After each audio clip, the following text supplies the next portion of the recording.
Olá, meus amigos, minhas amigas, meus companheiros e companheiras do PT Bahia.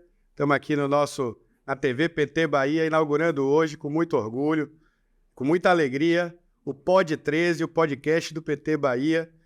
Mais um canal de diálogo do nosso partido com a nossa militância, com os filiados, com os simpatizantes, com os dirigentes e dando início hoje a um podcast com muita alegria, com muito orgulho de ter sob o comandando essa nossa iniciativa, o professor, deputado, presidente do PT, o nosso companheiro Emiliano José. Emiliano, seja bem-vindo e obrigado por aceitar o nosso convite.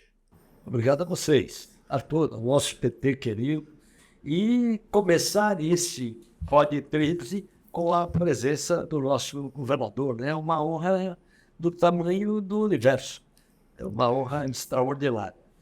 Eu pensei nas últimas horas sobre esse encontro, né?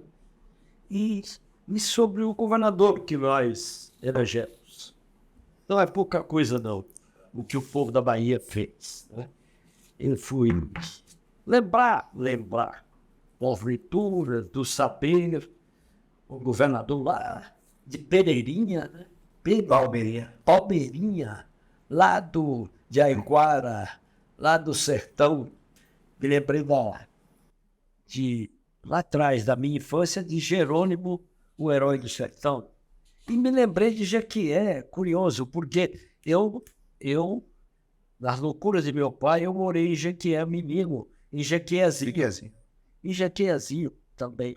Então fui ligando. Você lembra o nome da rua? Não, É de agora tinha 10, 11 anos quando meu pai caminhoneiro, andando para lá e para cá, e aí fui ligando as coisas, né? E nesse Pod 13, aí eu fui imaginando coisas, porque nessas horas a imaginação corre. E eu disse, não para este momento, mas nós precisamos apresentar um outro governador. Eu, como tenho escrito muito, vou até entregar para o governador a biografia do Valdir e vou entregar o último livro em carne viva. Como escrevo? Só para o governador, para o presidente, hoje não teve presidente. Não, isso aqui é uma dívida, é por aquele dia que ele tinha me prometido, viu? Eu tinha prometido. Então, para o presidente receber. Pois é. E outro momento, tem outro pode. E aí você pode. Estou sempre aqui. E outro pode. Eu imaginei, não é objeto desse nosso encontro, mas eu imaginei apresentar em muitos pods também, e pode ser um outro programa, a agência pode refletir sobre isso, o governador que a Bahia não conhece porque não pode conhecer. O governador que venha lá da infância, o governador que conte histórias de menino, de criança, o governador que conte os mapas, o governador que conte o cavalo que montou, o governador que conte as irmãs, as 5 irmãs, que é coisa difícil ter 5 irmãs, o governador que vai contando. Eu tenho contado muita história, então ao conhecer sua história, limitadamente ainda, me apaixona a ideia de ela vir em pequenas pílulas, quase novela, para o povo da Bahia conhecer, porque o governador não fala dessas coisas. E o povo acaba não conhecendo o governador que tem. Mas o governador... Uma coisinha a gente arranca hoje, não arranca não? Um pouquinho a gente arranca. O governador que nasceu ali na Palmeirinha, que foi isso, que depois foi para Jequié, depois veio para a Feira de Santana, que não é pouca coisa, que conviveu naquela terra lá de Padre Albertino, para lembrar um personagem, né, extraordinário, que foi professor, que o governador hoje já é outra coisa, né? Já é. Eu digo, quando o governador, ele se aproxima e se distancia. É uma verdade. Outro dia um amigo me disse, mas Jerônimo não me atende, ele é meu amigo. Eu digo, esqueça, porque agora ele é governador. Não é que ele não seja seu amigo, ele continua seu amigo, mas ele não vai atender o seu telefone. Porque as pessoas acham assim, né? Então, eu pensei abri com isso meio ousadamente, em imaginar uma coisa que fosse uma novela, é uma maneira de dizer que fosse revelando o governador. Este governador. Não, porque o outro nós vamos trabalhar sempre, que é o da política pública, que nós... Enfim, isso eu pensei muito. Inicio, isso a agência, depois, se quiser que a gente discuta junto essa proposta que estou fazendo, eu discuto e participo e gostaria muito de participar. Será uma, eu diria, uma série que pode ser bem recortada ao longo do tempo, ao longo do governo, né? O sujeito se surpreender com este governador. E partindo disso, este governador certamente não imaginou que um dia pudesse ser governador. Eu o vi de perto e a pergunta é: o que foi amanhecer governador da Bahia? Como foi no sentimento, no coração, na alma? De repente eu sou governador. Como é que foi o sentimento, eu digo? O medo é uma maneira de dizer, o susto, né? Como é que é amanhecer governador da Bahia? Emiliano já vai no cerne, mas bem-vindo. Já veio. Bem-vindo.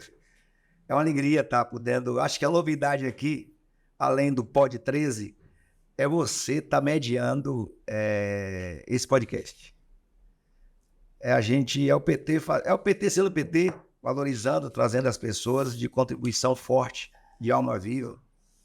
Porque você, na verdade, é um ser humano, um pensador nosso, você é um dos pensadores nossos. E acho que a novidade aqui está mais para hoje iniciar, presidente, com o Emiliano coordenando, moderando um debate e uma formação das nossas lideranças, dos nossos quadros políticos, do que propriamente o governador Jerônimo. Eu me coloco assim, porque eu fico muito honrado em estar abrindo um podcast, o Pod 13, tendo você mediando e dirigindo e produzindo junto com a Secretaria de Comunicação do partido, essa iniciativa do partido. Em que pese, governador, o senhor é o primeiro governador no cargo que vem na sede do PT. Governador em exercício no cargo de governador que vem na sede do PT. Mais um ineditismo para Vossa Excelência. Então, pronto. Mas, Emiliano, voltando às suas considerações da minha origem e do meu lugar, essa semana eu estava conversando com a professora Tatiana. Não deu tempo para as coisas decantarem ainda não. Porque foi tudo muito veloz, tudo muito rápido.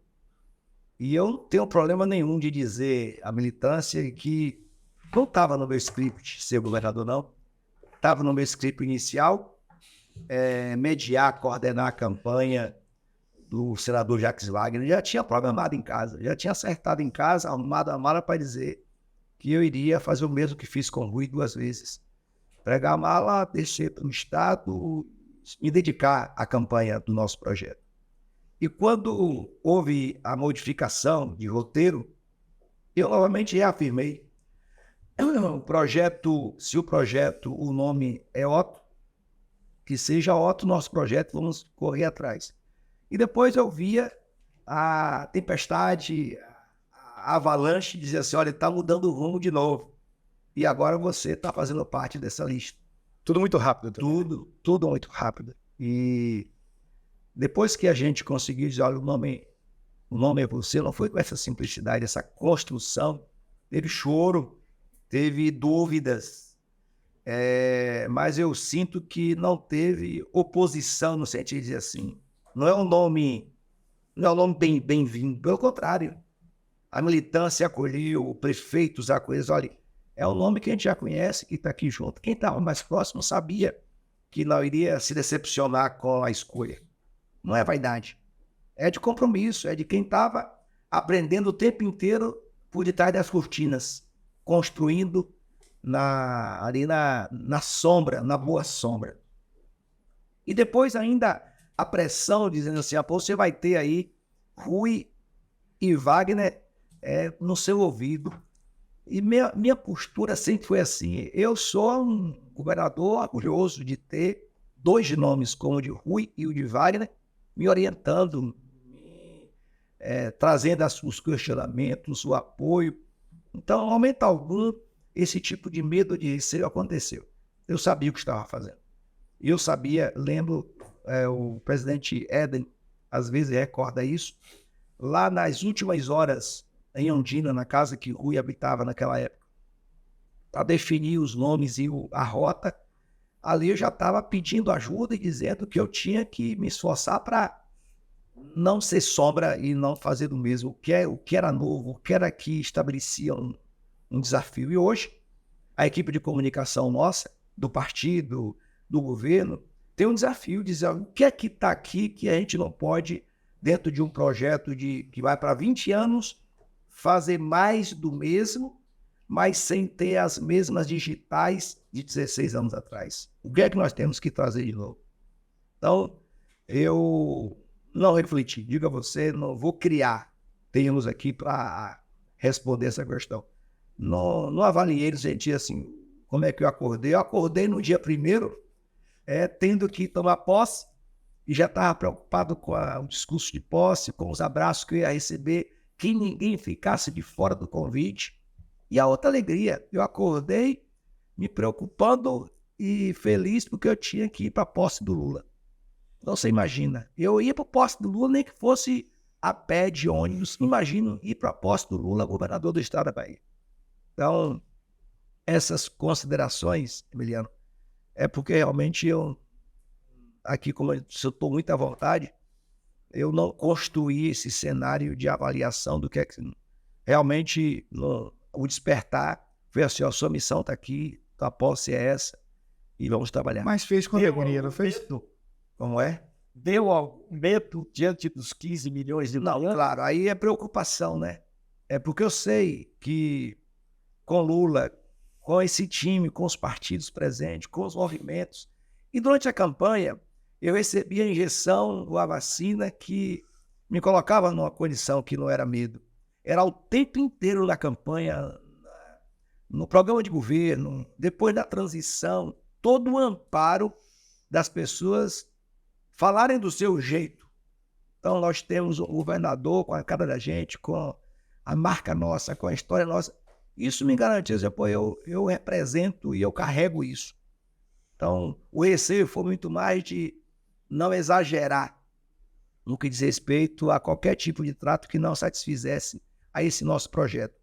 Talvez hoje, não diria medo, mas um receio, com gosto de medo, é dizer assim, eu carrego no meu ombro uma responsabilidade de poder fortalecer os movimentos sociais, de poder fortalecer a formação de novas pessoas, a gente chama de quadro, novos quadros, de poder de ajudar a qualificar aquilo que eu sempre questionei na minha militância, é assim, como é que as prefeituras têm que ter pessoas nos seus municípios, um lugar pequeno como Maiquara, onde eu nasci, lá para se encontrar quadros para ser secretários, ser dirigentes, se a gente não criar, não vai surgir do nada.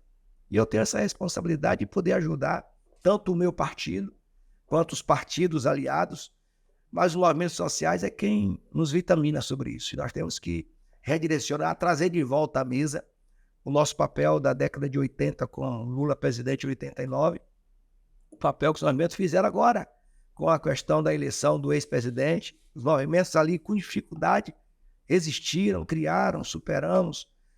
Depois com a prisão do Lula, a derrubada da presidenta Dilma, tudo isso a gente não assistiu de telespectador, mas nós sabemos, é uma autocrítica, nós sabemos que os movimentos estavam meio que esfacelados ou em uma desconstrução do papel dos movimentos sociais. E eu tenho um papel de governar, fazer política pública, mas poder colocar num lugar uma situação de fortalecimento desse segmento. E do meu partido, naturalmente. Em especial, eu posso fazer a autocrítica por dentro do partido. Nós precisamos oxigenar. Foi por isso que, por exemplo, hoje a direção do partido inovou com gente nova, com gente de gás, que veio desse movimento. Nós temos que fazer isso em cada canto, em cada município que não tem um partido, criar o partido. ter uma oportunidade de poder garantir a eleição de vereadoras, de vereadores em cada município, ou de ter um vice ou um prefeito, ou aonde não puder termos esses nomes de prefeito ou de vice, a gente poder compor mais adiante uma secretaria, formando quadros e ajudando a gente a governar esse estado. Vereador, deixa eu só voltar um pouquinho, desculpa, professor, só para a campanha. Porque Emiliano perguntou pelo susto, o senhor narrou aí um pouco da campanha, e a gente rodou a Bahia toda. Eu costumo dizer que teve muitos elementos que contribuíram para a nossa vitória, uma vitória histórica. A vitória que foi em 2022, no contexto que foi a troca de Wagner, a escolha sua, o candidato do lado de lá, era a eleição Lula contra Bolsonaro, enfim, histórica demais. Teve o papel do governador Rui Costa, o papel de Otto, o papel de Wagner, o papel da militância, mas teve seu. Papel muito importante. Eu fiz as 5 campanhas majoritárias. As 2 de Wagner, as 2 de Rui e a sua. E não estou falando que é na sua frente, não, você já viu isso em resolução diretória. O melhor candidato foi você, o melhor candidato foi Jerônimo. E a sensação que a gente tinha, todo mundo aqui rodou a Bahia com a gente, é que era pinto no lixo. Eu nunca vi um candidato tão feliz de estar em campanha, de estar no meio do povo, de estar em cima do carro, de estar abraçando. Queria que você comentasse um pouco disso assim. Essa alegria, essa satisfação, essa coisa da realização ali, superou medo, superou receio, superou... O senhor pensou em ser derrotado? Alguma vez você pensou assim, vamos perder? Passou pela cabeça? Não, no momento algum passou. Mas eu tinha uma assertiva muito forte em mim, que era assim, eu tinha uma missão, me deram uma missão. O partido e os partidos me deram uma missão. Em alguns momentos ali, por exemplo, a primeira chegada do Lula, na nossa apresentação, março, e ali, 2 sentimentos. Um, que o Lula, naquele momento, não chegou com o gás que ele chega, porque ele estava numa transição na Bahia, como é que seria. E é claro que seria mais cômodo para Lula, mais cômodo para o PT, se fosse um Wagner. Eu também defendia isso. Porque estava construído, estava dado, né? Então nós começamos em alguns aspectos do marco zero, para construir um nome desconhecido. Mas ao mesmo tempo eu sabia que nós teríamos outra dificuldade, outros graus de dificuldade com o Wagner. Porque podíamos ser questionados com um candidato da oposição, da juventude, que pudesse estar indagando, que nós voltamos com o mesmo cardápio de 2006. Então, dava para a gente poder fazer uma compensação entre o que viria de desafio e o que viria de potencial. Então, todo tempo eu mediava isso na minha cabeça. E eu vinha de uma posição que me dava um conforto e um desconforto. O conforto de acompanhar Wagner como governador e saber o estilo, de acompanhar Rui mais de perto, porque eu fui secretário de Rui, então eu vi o estilo gestor, e a cada dia que a gente sentava com o Rui à mesa, ele vinha no miúdo, fazia a conta, e eu via nessa emblemática função de poder também fazer um pouco disso, porque é importante para um gestor conhecer, não ficar no superficial, tomar decisão, bater na mesa. Então, tudo na gestão e na política, mediando tudo muito bem. Eu vinha mediando isso no silêncio, sem buscar as contaminações, mas eu sabia que nós enfrentaríamos um jogo de televisão muito caro, e você que é da comunicação sabe disso. As televisões baianas todas se juntaram naquele momento, foi um pool de televisão contra uma candidatura, que com certeza seria com qualquer candidato, não era porque era Jerônimo, com qualquer candidato. Então a imprensa, a mídia, de certa forma, toda ela caminhou por um caminho que não era o nosso. Então, Éden, eu sempre mediava esse desafio, e tenho certeza que a presença bem próxima de um grupo de pessoas me fazia ver o que é que nós, na campanha de 2014, 2018, 2006, 2010, e eu falei assim, eu tenho que fazer diferente. E agora também governando, não foi só na época da campanha, eu também tenho que fazer o diferencial agora governando. Eu me lembro de um almoço, a gente porque a sua campanha teve a característica que estávamos saindo de uma pandemia, saindo. Eu me lembro de um almoço com Lucas e Adolfo, meus queridíssimos. Já eu não gosto deles. queridíssimos amigos que comigo trabalharam anos a fio e me ensinaram muito. E eu falo aqui ao governador, eu perguntei, mas dá para ganhar? Eu perguntei, com sinceridade. Eles disseram, dá para ganhar. Olha que dois meninos extraordinários. Né? Meninos que são meninos, não é como você, né? Eu posso dizer que já tenho idade para chamar de menino. Agora, eu, na mesma linha, porque nós enveredamos por um caminho que acho que é muito interessante, porque não é toda hora que a gente tem um governador, eu tenho pensado, não sou eu que vou fazer um documentário chamado Sindiquímica, a Casa dos Governadores. Porque, de fato, o Sindiquímica deu 2 governadores. Né? E o MOC deu 1? Pois é, mas eu ia chegar lá. Então você está adivinhando. É outro governador. Porque nós temos o costume acertado de dizer, mas é o projeto. Não é o projeto só. É a pessoa, que a gente fala às vezes que a história é feita pelas massas e tal, mas é muito feita pelos indivíduos também, por cada indivíduo. Marx, que é um autor que eu gosto muito, ele falava nisso também. São as massas que fazem a história, mas os homens fazem a história segundo as circunstâncias que lhes são dadas. Você é um outro governador. E abuso dizer distinto daqueles 2.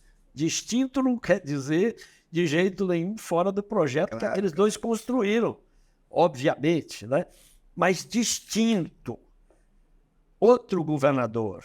Quando eu brinco Jerônimo, o Herói do Sertão, que é a novela que eu ouvi no rádio, você vem do sertão, você vem dos movimentos chamados comunitários, você vem do extraordinário MOC, eu lembrei o padre Albertino aqui no início da minha fala, e aí o povo da Bahia está descobrindo, mas quer descobrir mais, a diferenciação num mesmo projeto. Este governador é outro. Aquele eram os governadores vindos da classe operária moderna. Este é um governador vindo do mais profundo dos movimentos populares e sociais. É uma forma de eu definir. Mas eu queria saber, que governador é este? Novo. Novo no melhor sentido da palavra, já perto dos 60, eu acho, ou estou exagerando? Mas novo, muito novo para o povo da Bahia. Então você está se apresentando como governador no meio da luta já. Você não teve tempo nem para se apresentar muito. Está se apresentando agora. Então eu queria saber quem é esse novo governador. Tá, se for pegar a referência entre Wagner e Rui, mesmo de origem do Sindiquímica, você percebe os estilos. Os governadores são muito diferentes. Os 2 são bem diferentes entre si. Mesmo tendo a casa Sindiquímica oferecido um movimento sindical, etc. muito. E os 2 tiveram a oportunidade de serem vereadores, deputados. Eu não fui nada disso. Pois é, isso que eu estou tentando dizer. Eu carrego uma marca de assim, eu nunca fui experimentado na urna eleitoral. Nem foi candidato a deputado, não foi nada. No máximo, diretório acadêmico, DCE, DA, no máximo, síndico, nem o síndico. Eu fui síndico na campanha. Durante a campanha, eu fui síndico do condomínio porque tinha um rodízio. E na ordem, na campanha, chegou o meu apartamento e eu fui o síndico. E eu não falava que eu era candidato no condomínio. Segurava muito para não aproveitar da situação.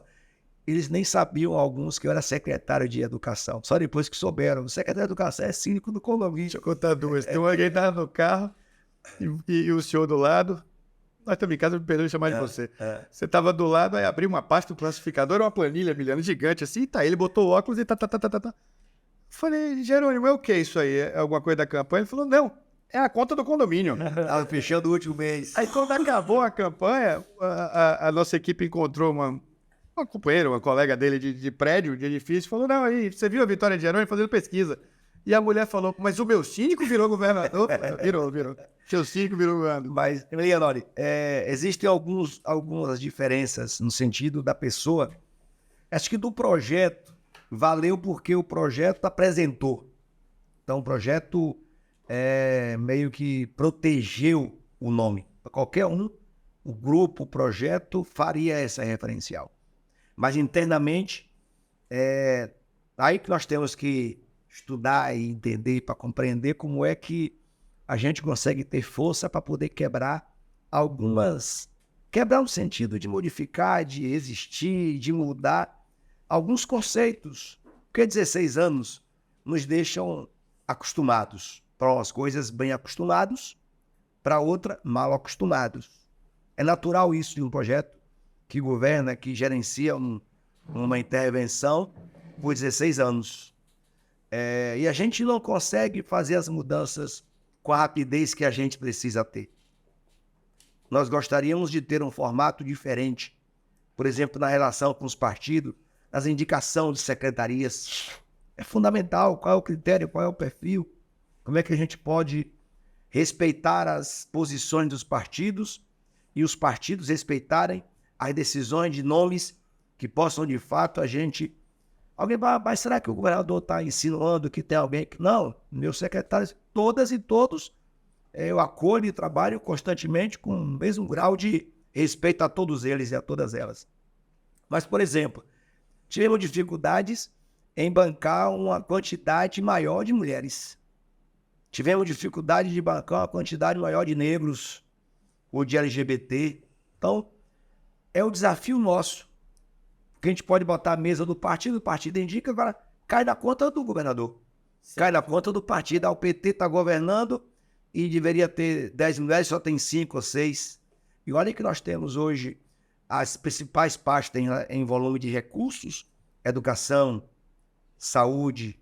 Nós temos 2 mulheres dirigindo, nós temos a Procuradora-Geral, a Ação Social, as 3 maiores secretarias de volume de recursos de atuação estão na mão de mulheres, tá?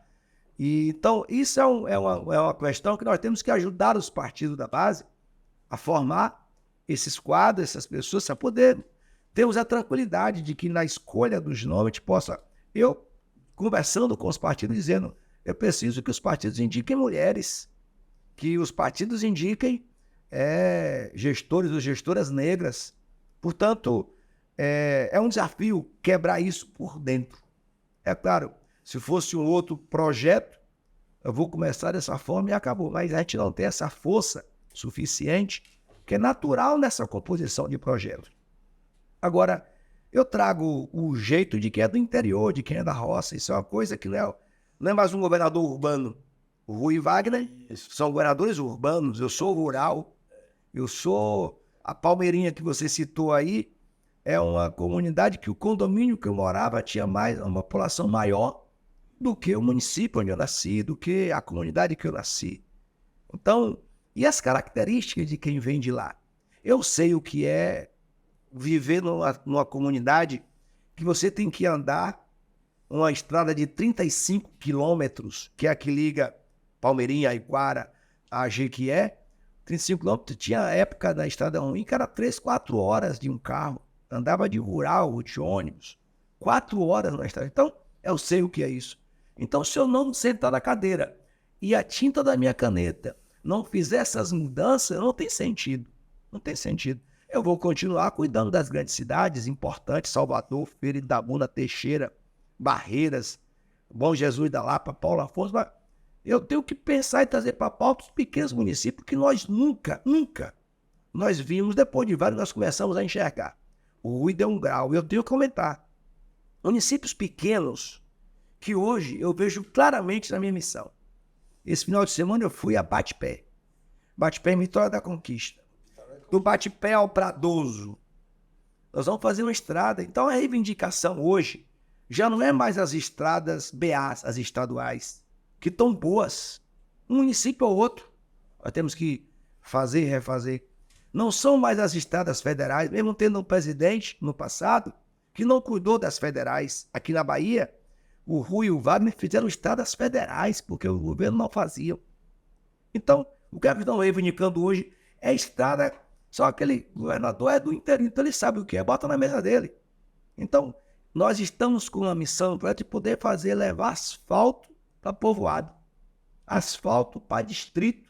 É por isso que o Bahia Sem Fome ganha a urgência e a importância que ganha já na saída do seu governo? Não, para mim não, porque o Bahia Sem Fome é a necessidade agora. Se o Brasil não tivesse tirado da forma que tirou, porque já não podia ser tirado, na urna, nós respeitamos a democracia, mas da forma que tirou e da forma que foi colocado um presidente, trouxe o Brasil para o mapa da fome. Então, se tivéssemos lá não tenho que dizer que é do PT, um outro governo federal que tivesse sensibilidade que nós temos, nós não chegaríamos a criar um Bahia Sem Fome, nem um Brasil sem fome. Foi consequência de um equívoco na trajetória política do país, que é natural da democracia. Então, o Bahia Sem Fome, a taxa de desemprego, tudo isso, nós estamos fazendo porque erramos um pedaço do percurso e não temos uma democracia tão madura como temos em países da Europa ou alguns países da América que avançou na democracia. Então, o diferente nesse momento é o diferente de governar com a história. Rui tinha uma história e trouxe para a cadeira de governador. Wagner, da mesma forma. Eu estou trazendo a minha, que é de quem é do interior, de quem sabe o que é passar fome, o que é não ter uma escola boa por perto e ter que sair da comunidade para poder vir estudar em Jequié, em Cuidas das Almas, em Feira de Santana. Então, isso eu tenho que, junto com o meu programa de governo e junto com os partidos, isso aqui é prioridade para o governador. Estradas, agroindústria, para que a gente possa gerar emprego. Porque o conceito, qual era o conceito? O Wagner pegou um conceito desse. Tem que levar a indústria de calçado, de sapato, tem que levar a indústria. Tem que levar. Mas lá em cada município nosso, já tem uma indústria da agricultura familiar que a gente não valorizou. E tanto é que a agricultura familiar é um conceito novo nosso. Não tínhamos, há 20, 30 anos, não tínhamos esse conceito tão amadurecido de que a indústria tem uma responsabilidade de gerar emprego, de gerar impostos, e nós não vimos isso na agricultura. Quando o agronegócio começou a desenvolver e gerar emprego e gerar divisas para o país, se percebeu que nós temos um contrabalanço, que não são contrários. Pode ter de concepção de amadurecimento na gestão ambiental, na gestão das relações de trabalho, mas tem duas funções que uma é do agronegócio, que não é alimentar a nação, é exportar. A função de alimentar a nação é da agricultura familiar. Muito bem. Eu quando converso com o Leandro Fortes, tem várias lives com ele, tal, do Diário do Centro do Mundo, eu sempre começo a dizer, bom, eu vou iniciar minha Vinhas da Ira, que eu chamo, livro maravilhoso do Steinstedt. Sempre alguma coisa que está me indignando. Eu digo, nesse momento, meu coração está em Gaza, né? Neste momento, indignado. Mas não é de Gaza que eu vou falar, evidentemente. O assunto Vinhas da Ira aqui agora é segurança pública. Que não é um problema, eu sei, da Bahia, é um problema do Brasil, com características muito graves no Brasil inteiro e em determinados estados. Houve momentos aqui que a Bahia ocupou o centro, lamentavelmente, do problema, no sentido do número de mortes e tudo. Eu cheguei a ter a ousadia de fazer uma crítica a uma fala ou outra de um ou outro secretário em relação à maneira como foi abordada, né, a questão da segurança pública. Sei do seu empenho, tenho recebido telefonemas, mas como é que é? Uns companheiros, o Paulinho Vanucci, esse dia, menino, mas como é que é esse negócio da segurança aí? Eu digo, rapaz, está sendo enfrentado e agora num momento positivo. Eu disse a ele, não é um problema simples, requer política, requer discurso para enfrentar isso. Requer muito do discurso também do governador. Então, eu queria muito uma palavra sua em torno disso. Eu sei da complexidade. Como juntar o combate, que tem que ser feito ao crime organizado, e o respeito aos direitos humanos, que tem que ser garantido. São duas vinhas da ilha. A fome, para mim, tem causado horas de muita preocupação. Não estou dizendo que uma é mais do que a outra, mas a fome, pegar 33 milhões de brasileiros, para não pensar só na Bahia, é uma cena e uma imagem muito triste. Muito, muito. Pessoa com fome não sonha, não dorme, não trabalha, não tem força para nada. É o grau, possivelmente, o desemprego é duro, mas a fome, acho que é o grau de humilhação mais forte de uma pessoa. Mais forte. Para mim não existe outra situação de humilhação tão duro quanto. Tá? O preconceito, tudo isso pesa muito, mas a fome é o último, acho que é o último degrau. Você não ter o que comer. E pior, quando você tem uma família com idosos, com pessoas doentes, com crianças, com pessoas com deficiência. Então isso se agrava a cada ponto que a gente se encontra com essa situação. E essa é uma missão nossa. O Lula acenou de novo para que a gente possa chegar ao final do governo com... tem uma previsão de mais 4, 5 anos a gente conseguir sair do mapa. A nossa pressa é que, se pudéssemos fazer por decreto, nenhum de nós pensaríamos 2 vezes, faríamos por decreto. Mas não é assim, né? É um problema estrutural, cultural. E, ao mesmo tempo, Emiliano, você vê que nós temos, no Brasil, o desperdício. Não resolve. Estou falando de um problema estrutural, de concepção de sociedade, entre ter pobreza, fome, em um país tão rico. Eu estou falando, presidente, de o desperdício. É uma cultura também muito perversa. Nós desperdiçamos. Só agrava, né? Tem a exclusão e o desperdício. Além da exclusão, nós desperdiçamos 8 vezes o suficiente para matar a fome. Só cria uma. Tem 8 vezes. E nós criamos uma cultura que parece ser tão normal que seja assim mais agressiva ainda. Eu chego numa prateleira de supermercado para comprar um tomate, se ele tiver arranhadinho, já não compro mais. É tão grande o consumismo que aquela penca de banana que perde uma banana, eu não compro nem a banana isolada, nem a penca de banana. Então, é um grau de... Nós naturalizamos uma prática de consumo que pra gente é normal. Não quero mais aquela penca, porque soltou uma banana. E aquela penca de banana mataria a fome de uma família, sei lá, do tipo. Então, a exclusão, é um projeto de exclusão, mas ao meu tempo é de cultura. E nós temos que ir para as escolas discutir isso. Depois você traz o tema da violência. Antes você citou a guerra. A gente acha isso já tão cafona e careta. Você conviver em um país com guerra. É um negócio já tão fora de moda que no passado a gente até compreendia no livro de história, a gente até às vezes tinha torcida, se a gente torcia para um lado ou para outro, não justifica mais torcer para ninguém. Não tem porquê, não cabe mais nessa era da tecnologia, da evolução nossa, a gente vê o ser humano com disputas, como nós estamos vendo nesses últimos tempos, não foi só na Palestina, em outros lugares, mas no caso específico da violência, vocês se lembram, você que está acompanhando a gente aí no Pod 13, se lembra que nós enfrentamos um problema tão sério no início deste ano com a violência nas escolas. Ora, não tem explicação.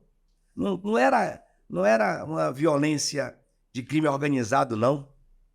Não era. Aí é cultura. Era cultura.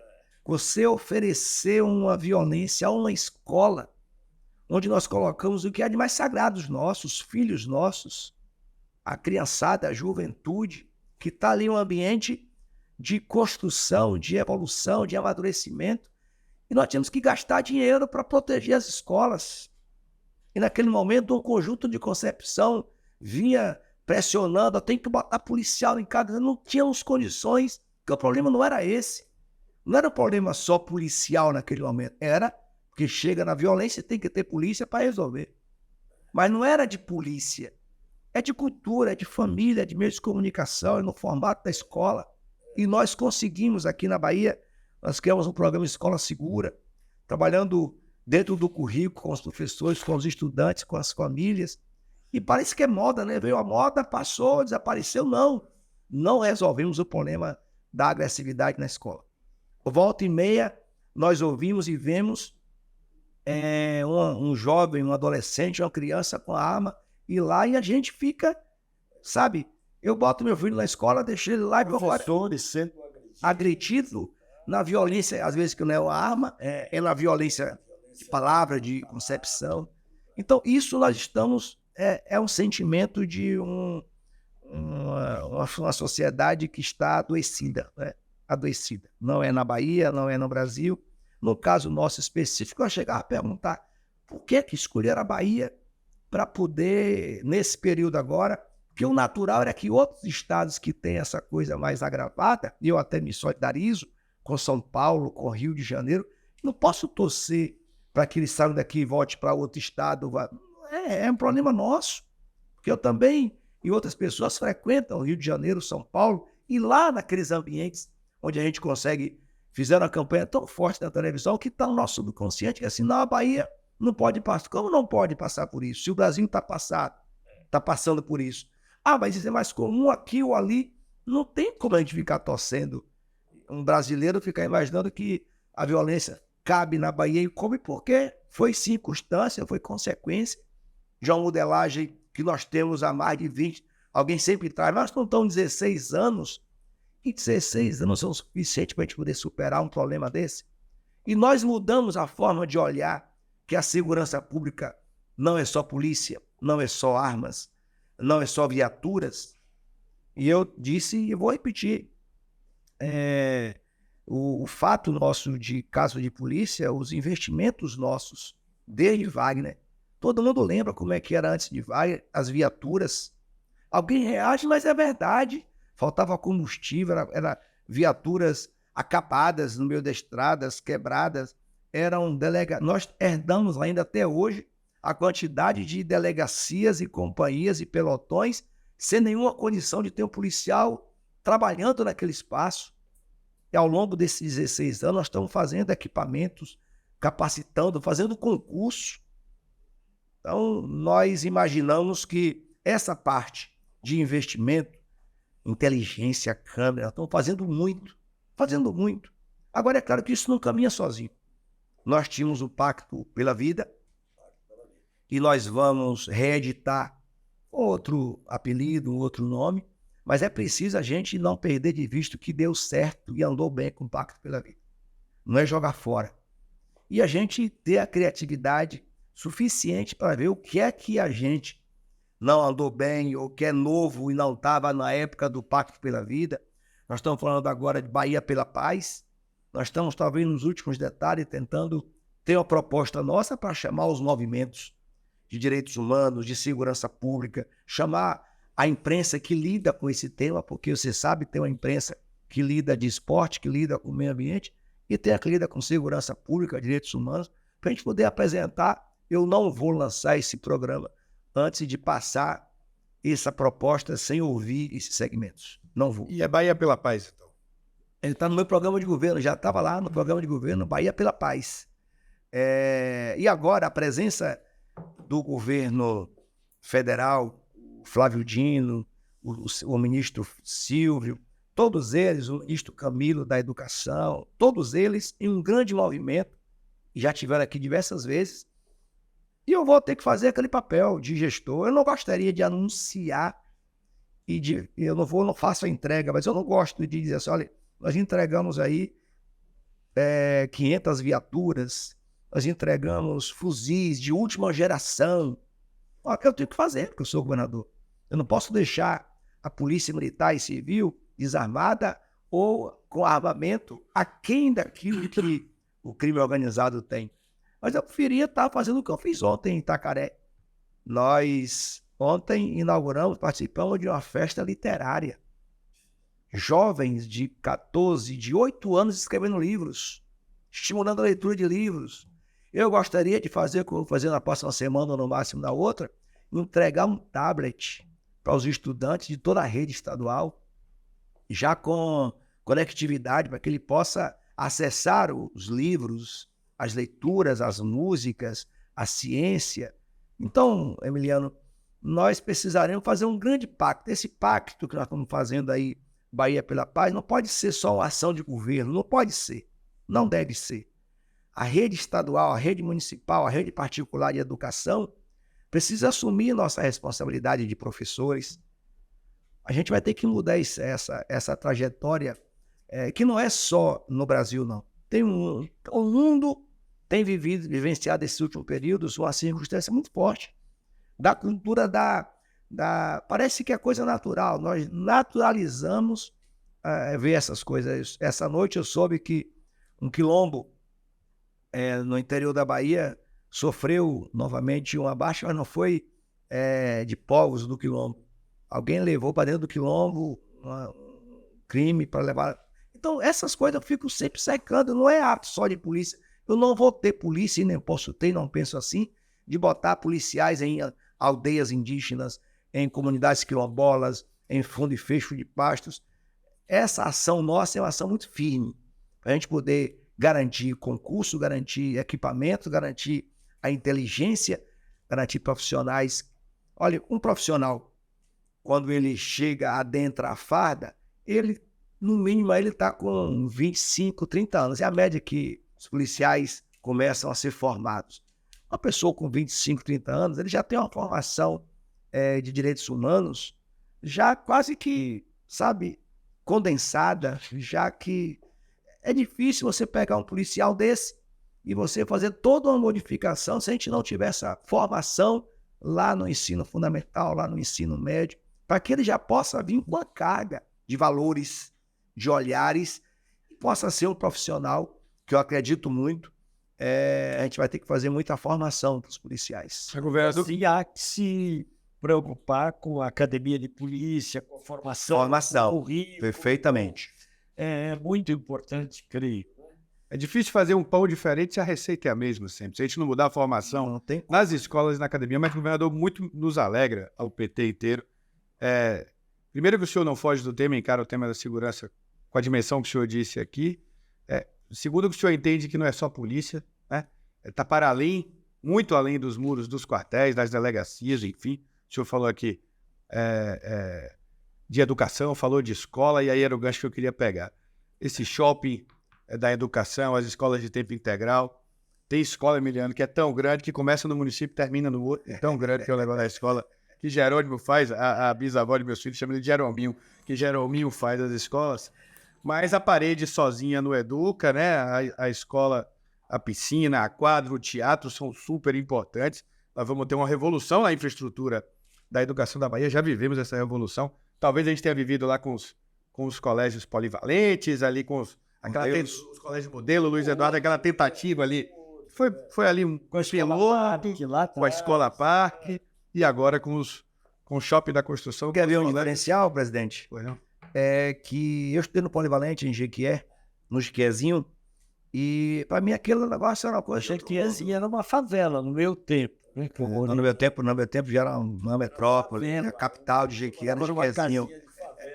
Parecia com o Pombal. Capital. Mas antes de você entrar, eu posso falar sobre educação também, só para provocar. Mas volte à escola lá do Polivalente. Vou botar a história do Polivalente. Isso faz parte daquele outro projeto meu do governador que a gente não conhece. Mas isso é outra discussão. Eu ia dizer que não é bem vias da ira neste caso, né? Que aquele outro da segurança era, e a resposta me acalma o espírito. Não é que vai resolver, não. Eu sei de toda a dificuldade e complexidade, mas é outro pensamento. E a segurança não se resolve só com um aparato de brucutus, de armas pesadas que vai resolver. Tem que ter. Eu não estou com nenhuma ilusão. Muito bem. mas tem que ter a grande política e o enfrentamento cultural a que você se referiu. Cultura é absolutamente essencial, né? E devo dizer... Olha Gramsci falando aí. É verdade. E você tem, aproveito para elogiar, um extraordinário secretário de Direitos Humanos. Eu acho, Felipe, um dos melhores quadros. É outro que eu não gosto. Ele tá na sua lista de Lucas Tá no meu patamar. É um dos melhores quadros de direitos humanos do país. Verdade. Né? Você tem a sorte de ter um sujeito como ele, que pensa bem, tudo. Mas, agora vindo para a educação. Nós também enfrentamos problemas na área da educação. Você foi secretário. Enfrentamos críticas na área da educação. Mais recentemente, eu não estou falando da crítica, estou falando do que o presidente disse. Há uma monumental referência às monumentais escolas que você está pondo para o povo da Bahia. Tem gente, mas eu tenho que prestar. Tem uma disputa já no povo para ir para aquela escola, para aquela outra, então tem uma disputa, o que é muito positivo. Você subiu o sarrafo da demanda também, né? Com o que você está fazendo, que são escolas extraordinárias, né? Agora, nós enfrentamos problemas, IDEB, tudo, e o que disse o presidente? Nós podemos ter os melhores prédios, tudo com as condições as melhores, absolutamente essenciais para uma boa educação, mas se você não cuidar da qualidade desta educação, isso tem a ver com segurança, com isso, com tudo, né? Se você não cuidar da qualidade dessa educação, como é que nós vamos crescer, né? Fazer crescer a cultura do nosso povo? Quero fazer duas considerações bastante objetivas em relação à questão da educação. A primeira,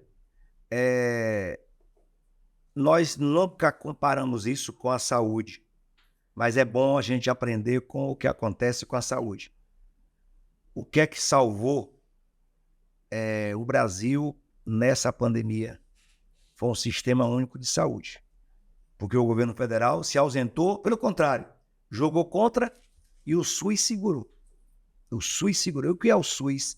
É um sistema único de saúde. Você tem o papel do município, do estado e da União, e o papel dos órgãos colegiados, conselhos, movimentos sociais, etc. Nós temos que transportar esse entendimento para a educação. Porque olha o que acontece, que eu também não fujo disso, já que o presidente tratou do enfrentamento. Por que é que a gente apanhou tanto durante as eleições com a regulação? E olha que o Rui e o Wagner fizeram 20, 25 hospitais, policlínicas, que não tinha esse conceito na Bahia. O que é a policlínica? É um equipamento onde nós fazemos os exames. Nós não tínhamos a cultura de fazer exame. Não temos a cultura, não é que não temos cultura de fazer exames. Primeiro porque o homem não gosta de procurar médico, a mulher não tem esse problema, na sua grande maioria. Mas, às vezes, ela quer e não tem essas condições devidas, não tem a estrutura de fazer os exames. Então, nós constituímos na saúde uma boa referência. Na educação, a mesma coisa, Emiliano. Se eu não tiver o papel da prefeitura, o que a prefeitura faz, Jerônimo? Oferece creche. A criancinha está ali com 3, 4, 5 anos, já começa a escrever, a fazer os garatujos, a ter uma relação, a se educar, a gostar de estudar, a ler um livro, escrever. Ele perdeu aquela fase, eu perdi, não tive creche. Eu sinto hoje o que significa uma creche minha vida. Eu sinto. Na escrita, na forma de escrever, no pegar a caneta, eu sinto isso. Depois, se não deu tempo na creche, faz no fundamental bom. Se não for fundamental bom, 1 ou 2, ele vai chegar com muita deficiência no ensino médio. Aí 3 anos não se conserta mais. Não se conserta mais. Não adianta. Ninguém vai dizer que aprendeu, ou que corrigiu, ou que consertou qualquer tipo de aprendizagem, leitura. Se eu não fizer na 7ª série que a gente formava, no 7º ano do Fundamental 2, ler a história do Brasil ou do mundo, eu chego no ensino médio, irmão, sem saber de nada. Se eu não tiver noção de aritmética, eu não consigo fazer biometria, matemática, física. Eu chego com raiva, que é o que muito acontecia no passado, da galera não gostar de matemática e física, porque não tinha base e o professor capetava o juízo. Aí, tá vendo? E tem gente que não gosta de história, que você ama. E adorava. E adorava. Então, assim, olha, as escolas, fazer concurso, pagar um bom salário, tudo isso tem que estar num conjunto. Agora, se eu fizer isso, se eu ainda fizer isso no nível médio e não tiver a base lá, se o prefeito não fizer o seu papel, e acho que eu não trato dessa forma. Eu não vou tratar nunca. Botar a culpa na conta do prefeito. Eu tenho que fazer um trabalho que a gente chama na educação de regime de colaboração, que é o equivalente a ter um sistema único de saúde, que eu tenho que estimular o município a ter creche, estimular o município a ter um fundamental 1 e 2, para que eu possa chegar no nível médio, eu poder ter uma boa base. E pior, o fundamental 1 não foi bom, o médio não foi bom, chega na universidade um arraso. É igual escolão. Universidades, alguns cursos, é escolão. Então, o Estado tem que fazer sua parte, mas não é só no foco no ensino médio. Eu não serei um governador só do ensino médio, só da rede estadual. Eu tenho que ser um governador um governador educador que entenda qual é o papel da parceria com o ensino médio, mas com o ensino fundamental. E aqui 2 exemplos para poder dialogar com o que o Éden tratou das escolas. Eu acho que é importante a gente ter a preocupação com concursos, com salários, com formação continuada do professor. Isso. Mas eu tenho que mexer ali atrás. Se eu não mexer no currículo das universidades, eu não vou formar um professor adequado ao tempo de hoje. Exatamente. Não adianta eu fazer o IAD, meu instituto, fazer formação contínua, se eu não tiver, já na universidade, um professor, um pedagogo, um licenciado a ter uma boa formação. Eu vou enxugar gelo, cara. Porque lá na ponta eu estou formando profissionais que não vão dar conta dessa situação do arcabouço da educação do Brasil e da Bahia.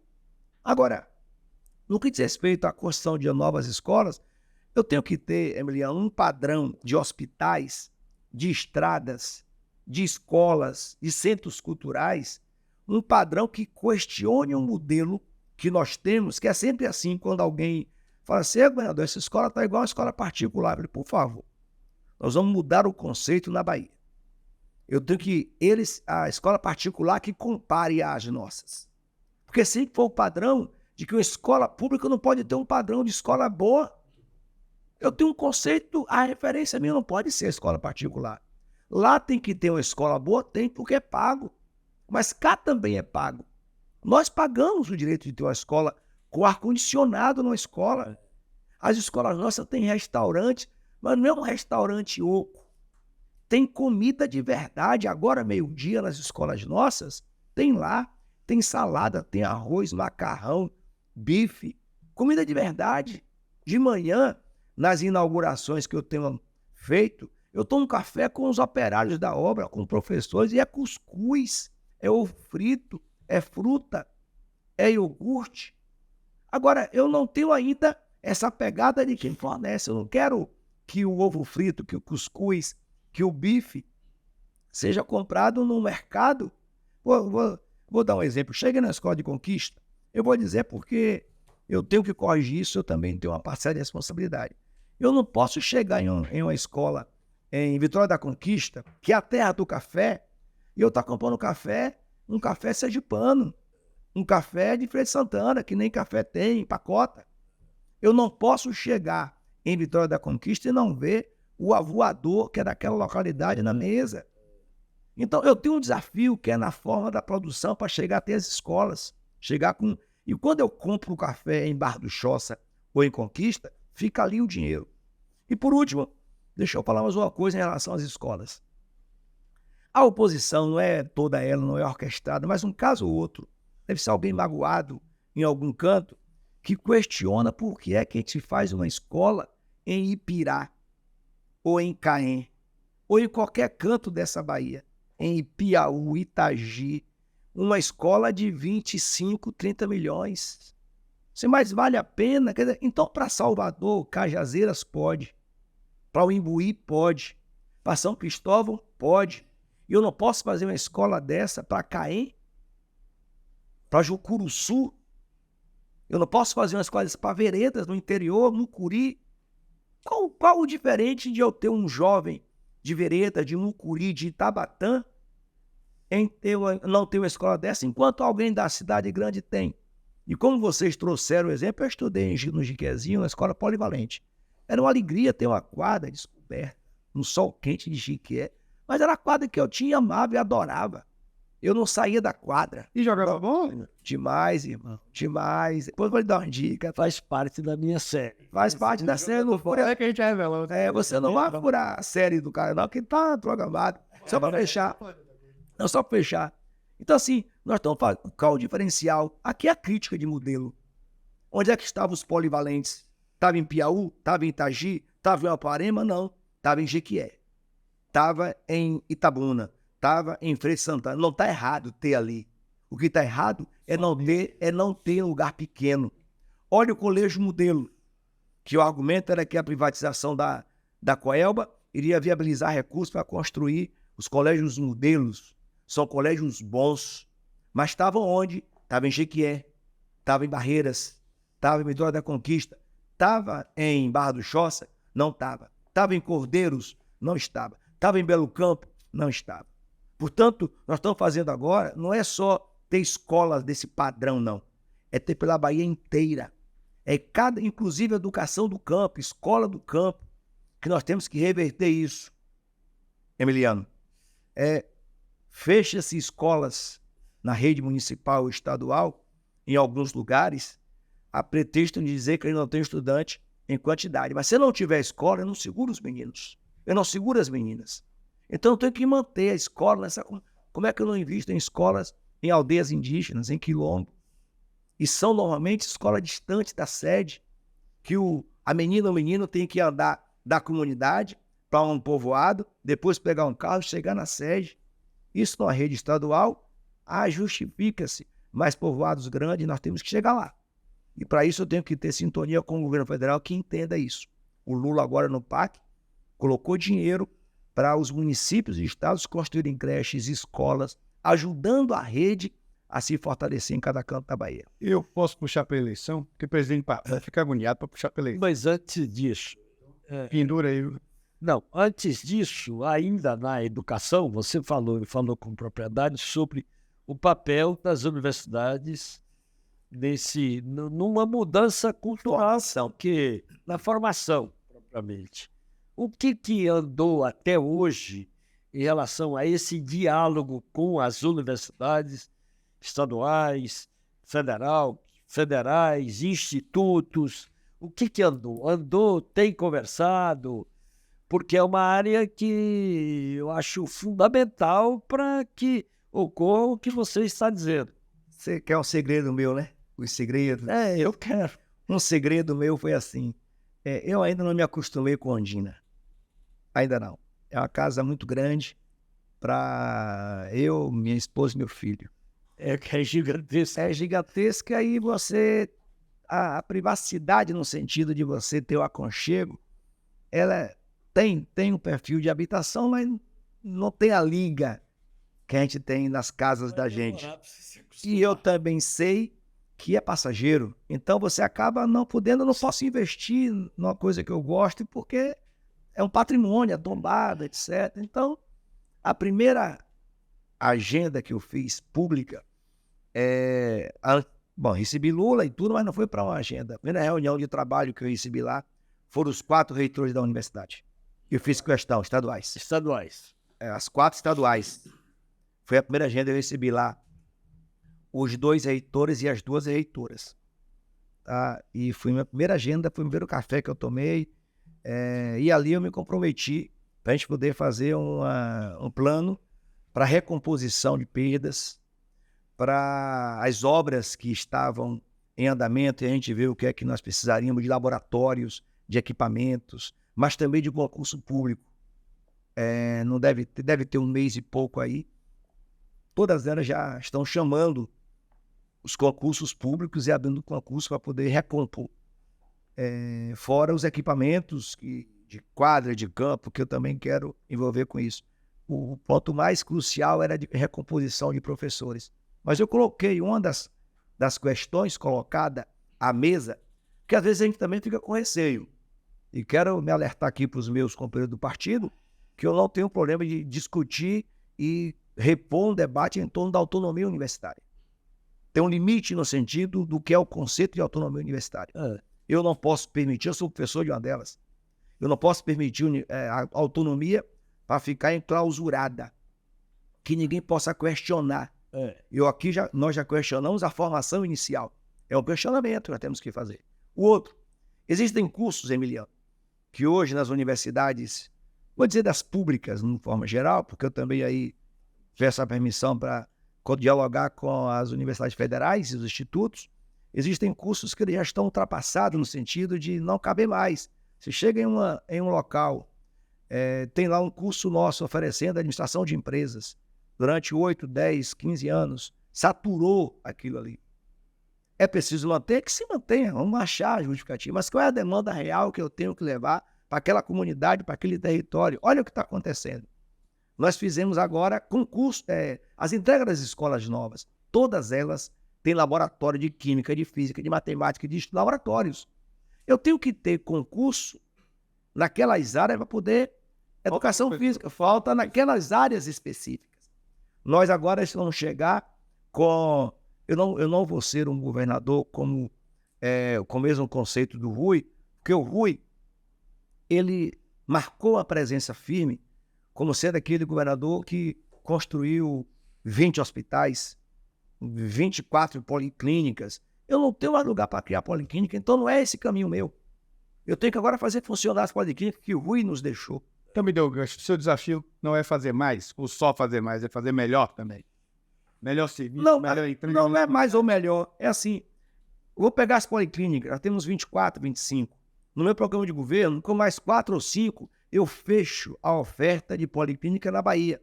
Então não posso faltar mais a marca de querer passar Rui. O Rui, vou fazer essas 5, eu não vou fazer a mesma divulgação que ele fez, porque merecia, pelas 20. Mas eu tenho que agora, junto com as universidades, assim, eu preciso que você chegue em Santa Maria da Vitória. Você chega em Itaberaba. Você tem... Você gosta, né? De Santa Maria? Você falou carinho aí. Velho, mas você gosta de farinha? Ó, você chega em Santa Maria, você chega em Paulo Afonso. Paulo Afonso é outro. É outro. Eu tô acertando você. Um abraço pra nossa galera de Santa Maria aí, viu? Sabe do que eu tô dizendo. Em Santa Maria da Vitória. Eu nessa cidade muito. Você falou com um carinho bem especial. Aí, Emiliano, o que é que eu tenho que fazer agora? Chamar as universidades e dizer assim...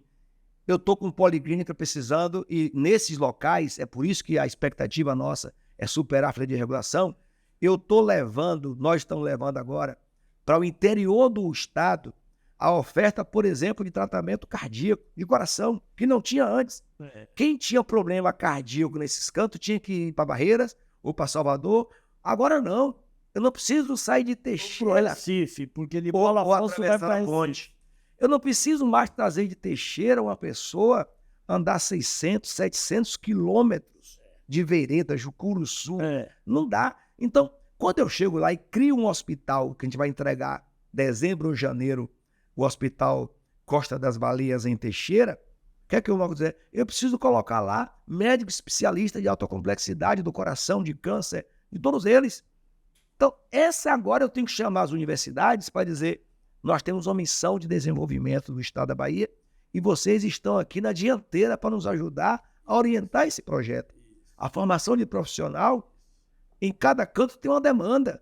Eu chego no Oeste, se o agronegócio demandar lá profissionais que mexam em tecnologia de água, de máquina de produção, a universidade tem que responder aquilo, de manejo de água, de conservação de água. Eu chego agora com a vinda da BID. A BID está trazendo uma nova exigência nossa de profissionais de alta complexidade. A montagem nossa na Bahia. Não é só a fábrica. Não, então eu ia dizer isso agora, velho. Porque assim, a ponta nossa de produção de energia eólica, solar, o Wagner ficou conhecido como governador, entre os ambientes, o pai dos ventos. Criou um atlas, criou um mapa que orienta o investimento de empresários no setor de energia eólica. O Rui O Rui criou o mapa e o Atlas da energia solar. E nós estamos prontos com o mapa do hidrogênio verde, que a gente às vezes nem dialoga muito, tem pouco conhecimento. E eu pedi mais, eu não quero só um mapa do hidrogênio verde. Eu quero um atlas da descarbonização da economia. Então, o povo que se vire, eu quero botar na minha mesa. Então, nós precisamos de uma universidade que dialogue sobre os direitos trabalhistas, salário, condições de trabalho. Alguns até dizem assim, governador, eu quero que a universidade nossa tenha o mesmo tamanho e performance das nossas escolas estaduais. E nós temos que ter, não tem por que uma escola do ensino médio ter uma estrutura dessa e as universidades nossas não terem, vão ter. E nós vamos botar dinheiro para isso. Agora, o chamamento da autonomia é para isso. É discutir sem desrespeitar o que a universidade produz de tão bom e tão forte para nós da Bahia. E agora, meu filho, Permitido, se eu posso. Está permitido, Jardim, você está permitido. se ele me chamou de Jardim, eu vou ter que perguntar. A Milena tá falando a gente revelar o governador que a gente não conhece, então tem que responder para todo mundo, já que ele me chamou. Ele me chama de Jardim por causa de Jardim do Éden. Jardim do Éden. E eu chamo ele de Jubia por causa do Jubiabá. Aí uma pergunta. Quando ele virou candidato Se a você, governador, se o tempo não estiver tão complicado, eu vou fazer uma ainda. quando o grupo e o PT o escolhe, e quando ele me ligava, aparecia Jubiabá. Aparecia Jubia. Aí é o nome da universidade, menino. Jubiabá, Ricardo do Jerônimo. Aí eu cheguei em casa e tive que mudar. Falei, cara, o cara vai ser governador, tem que mudar esse negócio.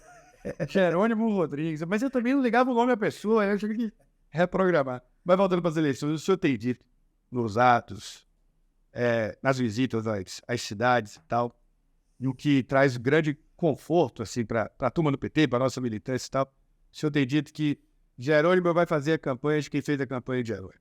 Jerônimo vai apoiar quem apoiou Jerônimo. Isso para a militância do PT é muito bom, porque quem enfrentou um certo, vou chamar assim, um pessimismo ali na largada, quando a gente trocou o Wagner por Jerônimo, Não, sem dúvida, eu estou falando de uma pergunta que eu fiz. e aí a militância do PT foi pra rua. Quando eu digo militante do PT, governador, não é quem é vereador, quem é prefeito, quem é presidente, não. Aquele militante, aquela companheira, que ouviu no rádio o senhor fazer o BGP na cidade, que nem sabia quem de acho era Jerônimo, só sabia que era o candidato de Lula, que era o candidato do PT, que era o candidato de Rui, de Wagner, que vestiu a camisa vermelha, botou um bonezinho do PT, do MST e foi lá. Então, esse nosso militante, essa nossa militante, se vê muito no senhor, por tudo que o senhor já falou e pôde apresentar aqui, e essa fala de vou votar em quem votou em mim, a nós é um acalanto, sabe? É um aconchego muito grande. Mas isso deve assustar alguns aliados, isso deve provocar algum frisson na política, pelo menos meus companheiros presidentes de partido. Mas e os aliados também votaram. Voto e meia. Nós também temos dito, Emiliano, que quem votou no Entre primeiro... nós também tem medo. Entre nós também, às vezes, você sabe, nosso povo é tem meio... mais coragem. Entendeu? Mas alguns reagem quando ele diz isso, porque aí ele vai favorecer aliados. Tem a comunicação. Mas o PT é aliado de primeiro turno, o PSD, tudo, o PSB, o PCdoB, e tem os que vieram no primeiro turno, tem os que vieram no segundo, tem os que vieram no terceiro, e tem gente vindo até agora, no quarto turno. Mas, rapaz, minha pergunta é o seguinte, essa é a regra, e a gente vai tratar as exceções, essa é a regra que a gente está apresentando ao grupo, está apresentando ao Conselho Político e aos partidos, e claro que haverá exceções e nós vamos trabalhar.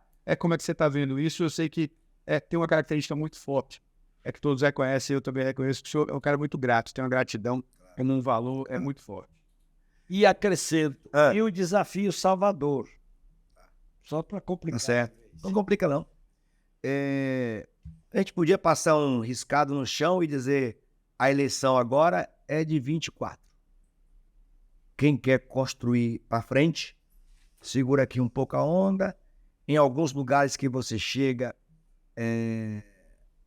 ainda sangra, as costas ainda estão lapeadas. Então a gente tem que lamber as feridas em alguns lugares. É natural de quem faz política olhando para frente. Então, esse é o recado. Eu vou olhar para frente. Mas vou olhar com o meu bloco, com o meu partido, com os meus partidos e com as lideranças nossas. Olhar para frente significa o quê? Tem lugar que nós não teremos dor de cabeça. Ali está tudo organizado e tem o conforto político de que quem nos apoiou, quem caminhou com a gente, continua junto ou toca a vida. Tem lugares que tem gente querendo vir, que não me apoiou, que não nos apoiou, nem a mim, nem a Lula, nem aos deputados nossos, nem senador. E que você não pode fechar a porta. e o que eu não posso fechar a porta. Então, é a medida da balança de quem faz. Todo mundo diz isso, quem quer pegar passarinho, não grita show. Tem alguns lugares que é impossível alguém vir, ou porque tem uma vacina muito forte, ou que tem de lá para cá, ou daqui para lá. Então, nós estamos moderando muito, presidente, e você faz parte desse projeto, desse grupo, analisando os casos em cada município da Bahia, 417 municípios, a gente fazendo a conta, fazendo a matemática. Eu tive em Conquista, fiquei numa alegria esse final de semana, temos uma boa agenda de presença. Que cidade, viu? Olha, eu gosto demais. vou descobrir qual é aquele... Não traz esse entusiasmo, né? Conquista é uma cidade Então, Emiliano, olha, em Conquista foi muito bom porque lá tem o ex-governador Regis Pacheco, Eu sei. né? O Regis Pacheco, então, De 50. então 51, eu cheguei lá com a missão de fazer mais do que Regis Pacheco, você imagina, né? Valdir foi secretário dele. Regis. Com 20 e poucos anos foi secretário. Foi de quê? Secretário, ele era o chefe de gabinete porque chefe de gabinete às vezes ganha um peso muito grande. Ele ganhou um peso muito grande chefiando o gabinete. Então, eu cheguei em Conquista, fiquei 3 dias.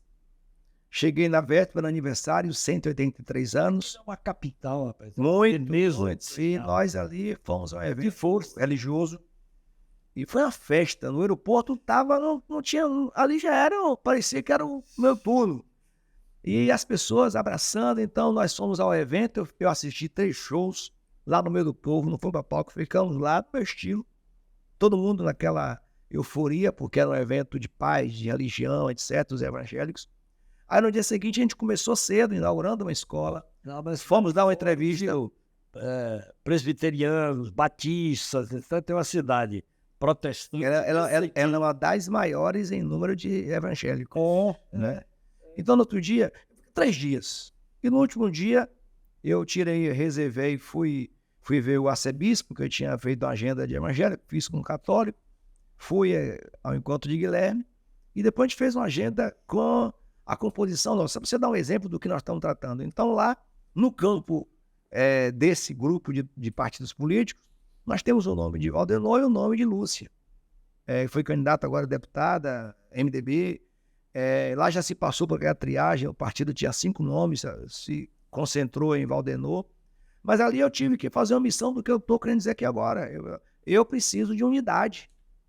Eu não posso ter 2, 3 candidatos em um município que tem segundo turno, eu não posso correr isso. Tem essa importância, né? Então chamamos para a responsabilidade, combinamos o jogo lá, eles vão continuar dialogando e, pessoal de governador, chegamos a um consenso. Está sendo assim em Santa Maria da Vitória, foi assim em Juazeiro. Vamos chamar aqueles municípios que a gente tem. Juazeiro já fez consenso?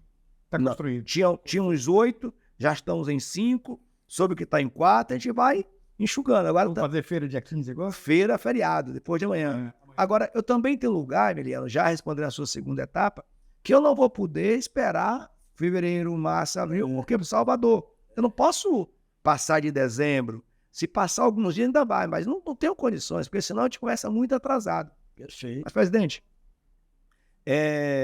a regra é essa, é a regra de padrão de grupo. Padrão de grupo nós vamos, lembra a célebre frase de Wagner e Lula, Wagner somente de quem comeu sal, quem comeu poeira. Esses têm a prioridade na gratidão, porque quando você aparecia lá de 5, 6, 10%, os que acreditaram, eu não posso dizer, como é que eu vou jogar no lixo? Eu também quero pedir a compreensão para que a gente possa, em alguns cantos, a gente poder atrair, receber, ter a paciência. Em alguns lugares, esse final de semana em Itacaré, 3 ou 4 municípios chegaram lá com o nome de que não votou em mim nem em Lula, mas que estão condizentes, querendo compor, bora sentar, bora conversar. Então, a regra vai ser essa, a regra de quem faz política com o coração. Tá? Se o governador Rui Costa era correria, eu não vou correr mais do que Rui, um bocado de coisa, não, que eu me canse, né? Há uma reclamação que eu localizo com muita gente do governo. Você corre muito mais do que o Rui. Tô falando, eu tô ouvindo isso. Gente chiando. É excelente, rapaz. É um bom problema. É um bom O cara disse, era ruim e acordava com o galo. E esse aí acorda o galo. É aquele lá dele, né? Esses feriadões. O Jerônimo nem feriadão, ele tá certo, ué. Tô dizendo a você que ele vai pra reunião amanhã que é feriado. Depois de amanhã, pra você tá igual esse já tá amanhã. Então, há uma reclamação. Ô, Milena, deixa eu aproveitar aqui que eu tô num podcast do meu partido para poder deixar uma coisa clara. Por que é que o servidor de um shopping, por que é que um servidor, Tá certíssimo. por que é que alguém que dirige um Uber, ele não tem feriadão? É, Qual o direito que um servidor público tem em detrimento de outros? Não justifica. O feriadão, gente, não é coisa de servidor público, não combina com a gente. A gente quer de quarta-feira, quer ligar quinta e sexta.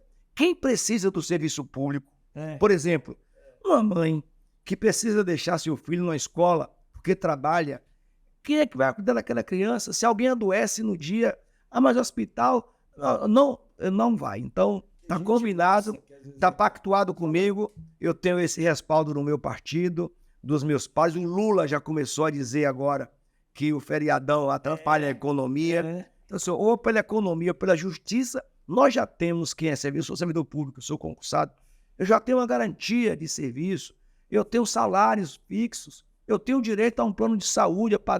Então, irmão, não me peça não, e a correria, eu estou no primeiro ano. Meu acordo, eu já fui ontem em Itacaré, completei 185 municípios visitados. Fora aqueles que já fui 3, 4 vezes, com Feira, Itabuna e tal. Nesse primeiro ano eu estou dando uma trégua. Eu vou apertar o pé mais no segundo ano. Vixe, o pessoal vai ficar. A casa de Emiliano. Eu começava com o Iara. Iara, que é sua, que está com quase 80, e não para de trabalhar. E trabalha, Yara Evangelista. que é extraordinária, né? Ela não para, não. Mas eu não imaginava que Jerônimo corresse muito mais que Rui, não. Mas ele corre mais que Rui, ela vem falando. É que Minha vizinha. Wagner pavimentou, Rui acelerou e Jerônimo tá decolando.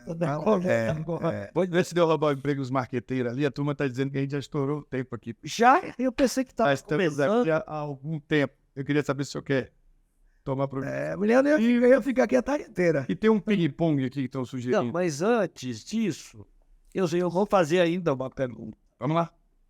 No perfil desse governador, como é que é o olhar, se é possível este olhar, do governador entre a metrópole e o interior? O que o governador pensa como políticas horizontais para esse mundo, vasto mundo, e eu não me chamo Raimundo, Que o poeta do já falou. interior da Bahia? Vasto mundo, seu Raimundo, que o poeta já falou. Milano, nós pagamos uma conta por sermos um país colonizado. Então, nós não planejamos. Então, não tem como.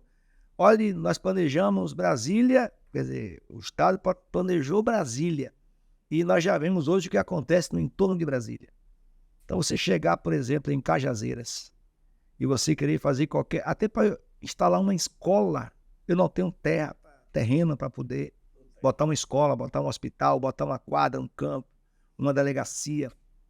Então, nós pagamos essa conta nas metrópoles, nas grandes cidades. Chega em Feira de Santana, Conquista, você não tem espaço dentro do ambiente para poder você fazer um planejamento de ações, de fazer um mercado, de criar um ambiente de trabalho, de geração de renda.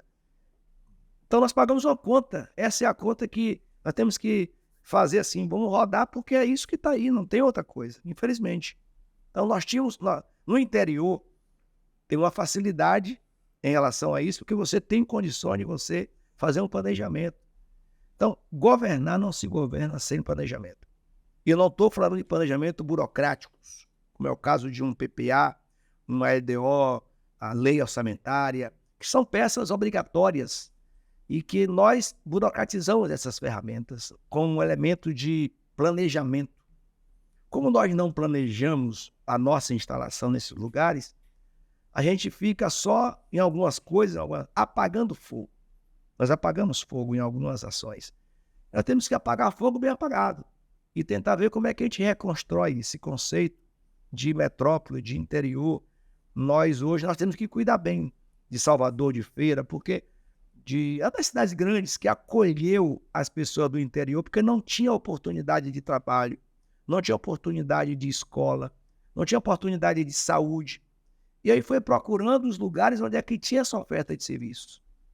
E a gente, quando alguém fala assim, Salvador perdeu 200 mil pessoas no último censo, eu posso avaliar de uma forma que a prefeitura, como é gerenciada, não estimula a política de permanecer na cidade. Existe isso. Ao contrário. Tá? Existe isso, expulsa.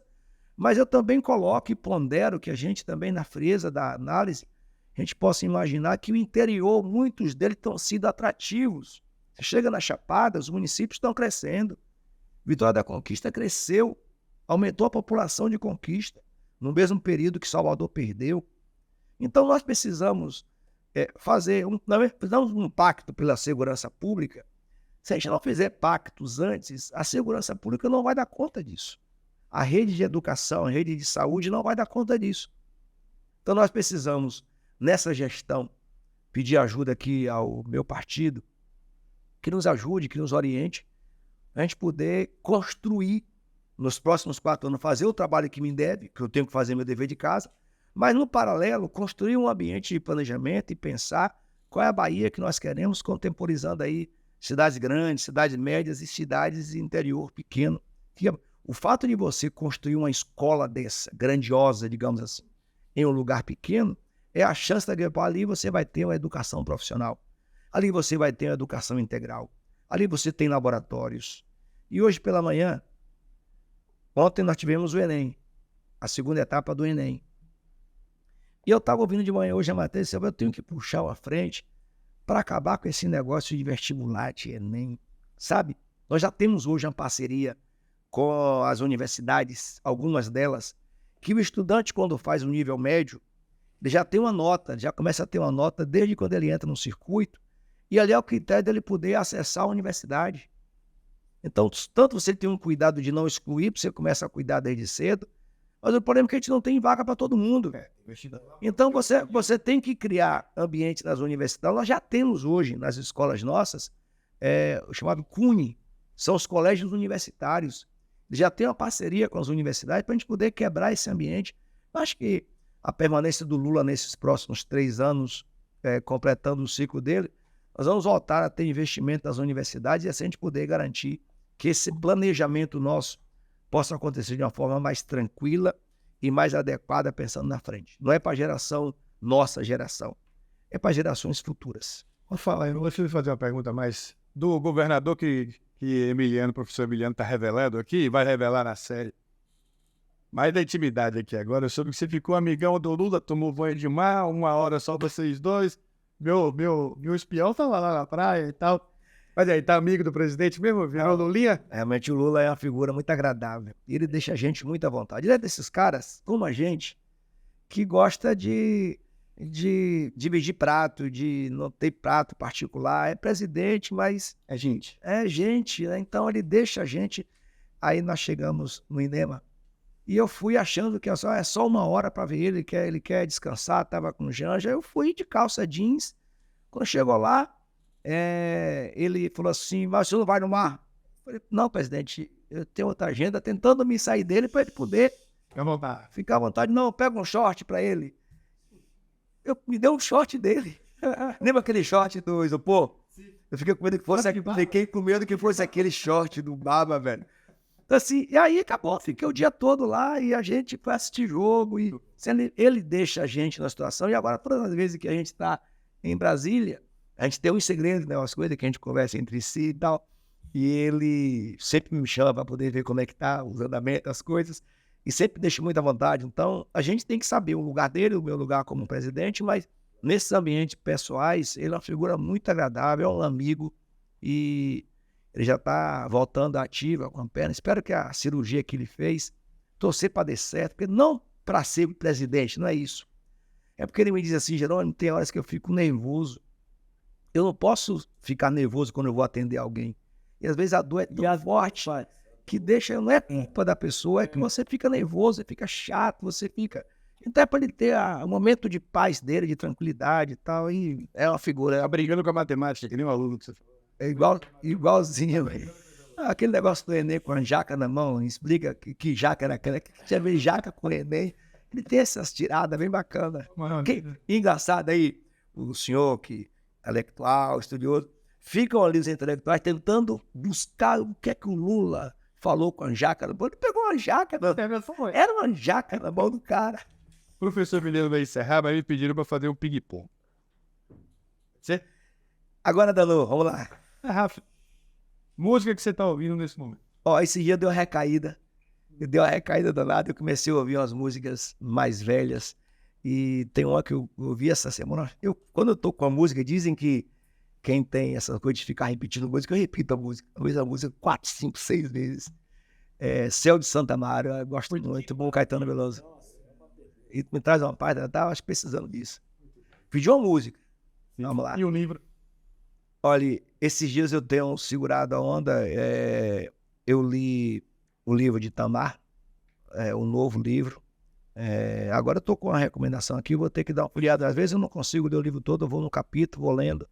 Mas o segundo livro de Itamar que está me fazendo... Filme? Não, filme realmente esses últimos tempos eu não tenho assistido, não. Só Barradão, né? Aí agora você falou minha linguagem. Quer conversar mais sobre isso? Quer conversar mais sobre isso? Você concentra aqui no... Não, deixa eu dizer aqui. É porque, não, escute, o Vitória já subiu ontem, agora é a luta para ser campeão, que é legal isso, estimula. E eu agora já resolvi, eu agora vou puxar o Bahia. Não falando a verdade. Eu gosto da resenha, no Campeonato Baiano. Eu não posso torcer para que eu perca um time para vir para a Bahia, levar o nome da Bahia. Eu quero mais, porque assim, o Rio, São Paulo, Minas Gerais, esse estado tem 3, 4, 5 clubes no Campeonato Brasileiro na Série A. E a Bahia não pode ficar com 1, com 2. A torcida faz a disputa, tem que ter, sabe? Mas eu preciso que o Bahia fique. Não sou perfil, não, não vou botar secador, não. Eu já encontrei na Fonte Nova. Não, você faz resenha. Ele levava meu filho para a Fonte Nova. Tati, João. Ficava tomando meu chopp e ele me descobria no chopp. Aí ficava, você aqui, Jubia. Eu encontrava ele, aí eu com o celular, fazia, Jubia, deixa eu bater uma foto, ele corria. O João era a Vitória, você vê o que é, né? E é bom que tem personalidade, ele escolheu. Quando eu fui para o Brasil, eu fiquei 3, 4 anos, os urubus ficaram ali e levaram o menino. Eu falei, você pode convidar para o Bahia, agora você só não pode mudar da sua concepção histórica, política, senão agora do Vitória pode ir, não tem problema nenhum não. Maior orgulho na vida pessoal? Acho que minha família, eu prezo muito, gosto muito, respeito. Minhas irmãs que até hoje mandam em mim. Até hoje, quando elas falam de lá, como é que tá? Eu tenho que cuidar e tal, minha família. Lá são 6 que nós temos um aqui, minha mãe assim, adotou carinhosamente. Então são 6 mulheres. E aí, Tatiana 7. Maior emoção na política? Foi agora, a primeira foi fazer a campanha de 39 de Lula. Perdemos, mas eu estava no auge do entendimento da política e agora o retorno de Lula foi emoção. Um ídolo? Não gosto de tratar assim não, mas se falar na área da política é Lula, não tem como não ser. Se falar na relação pessoal é João Gabriel. Um professor? Eu tenho um bocado, eu posso trazer aqui um exemplo de Zilton Rocha. Justiniano Zilton Rocha. Governador, obrigado por ter vindo no Pode 13, obrigado por ter vindo na sede do PT. Você sabe do carinho que o nosso partido tem, não só a direção, todos os militantes, todos os filiados, um orgulho danado. Eu tenho dito nas nossas, a gente fez conferência, né, os encontros reais, municipais e tal, e eu digo os defeitos que Jerônimo tem, porque ele é petista pra caramba. Então, obrigado por ter vindo. Olha aqui. O professor Emiliano vai encerrar o nosso Pode 13. Dizer da alegria de iniciar esse Pode 13, da honra de ser convidado para estar aqui junto. Nada de comandar, e da honra de fazer isso recebendo o governador, com quem encontro muita identidade, não apenas política, que aqui todos nós temos, mas na história de vida também. Porque é tucano, porque andava 8 quilômetros dia para fazer o 4º ano primário, andava descalço, não tinha uma sandália de dedo, no interior de São Paulo. Mas isso não é vitimologia, não. É da vida. Da vida. Então, cedo virei um grande cavalarista, andava muito a cavalo. O patrão queria me levar para o jockey, para eu passar a ser jockey mesmo. Foi uma coisa curiosa, mas meu pai não deixou. Vantagem de ser pequenininho, né? Pequeno, magro e tal. Cobra, e vamos levar ele. Não fui. O Brasil perdeu o jogo. Então, eu digo, da alegria enorme de receber o governador, sabe da minha admiração pelos nossos 2 outros governadores, mas de identidade de vida eu digo que você é a identidade mais próxima. Né? De fato, pela vida que tive, até encontrar Jequié, onde você esteve, até morar lá em Jequié. Então, para nós é uma alegria enorme. E aqui começando a descobrir o governador que ainda não foi descoberto. Eu vou insistir com a agência para a gente desenvolver aquele projeto. Não é esse aqui do Pode. Outro projeto. Aí vamos ver se a agência... Que manda a secretária Rafaela, viu? Se ela não aprovar, a gente... Mas eu vou falar.